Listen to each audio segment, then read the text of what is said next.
Mambo vipi everybody? Hizi ni wedding tips kutoka Proper Maids. Nakumbuka siku moja kuna bwana harusi aliwahi kuniuliza kwamba nyinyi Proper Maids, kwa nini mnataka sisi tuwape nyinyi pesa?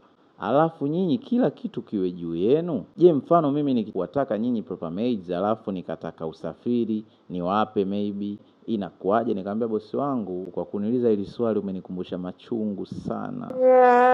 Kipindi hicho sasa tunaanza kujitafuta. Tulikuwa kuna harusi moja, ndugu alitupa gari. Sasa ile gari ni kibunju. Kibunju unajua ni kidogo cha kukaa watu 5, lakini sisi tulikuwa watu kama 10, alafu na dereva wa 11. Kwa kuna madogo kama 3 wamekaa kwenye buti, mbele wamekaa watu kama 2, sijui yani hivyo, watu tumebana sana. Tukiwa kwenye safari tunaenda ukumbini, njiani mida fulani hivi ya saa 12, kuna dogo kwenye buti akaanza kupiga kelele, "Anko simamisha, anko simamisha." Ile tumesimamisha, mimi nikaruka nyuma, nikafungua buti, pap, dogo katoka. Dogo kutoka karuka upande wa pili, kwa kuna mfereji, si unajua babani. Kumbe dogo alikuwa amebanwa. Kwa dogo akachimba dawa. Sasa ile kuchimba dawa inaweza ikawa sio kitu kibaya, lakini umechimba dawa wapi? Bwana kumbe tulikuwa kwenye kambi.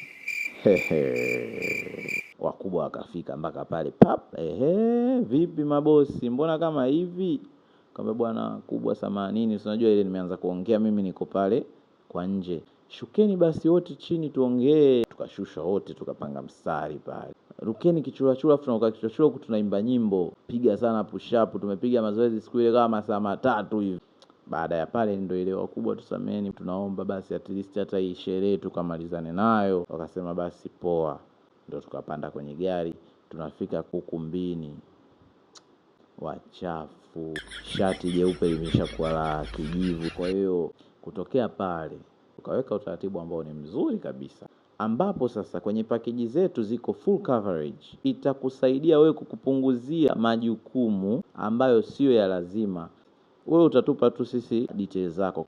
Baada ya hapo sisi tutatisha kama unavyotaka bosi wetu, na kazi itakuwa poa kabisa. Mimi ni Mr. Proper. Kaa karibu na akaunti zetu ili upate more wedding tips kama hizi. Chao.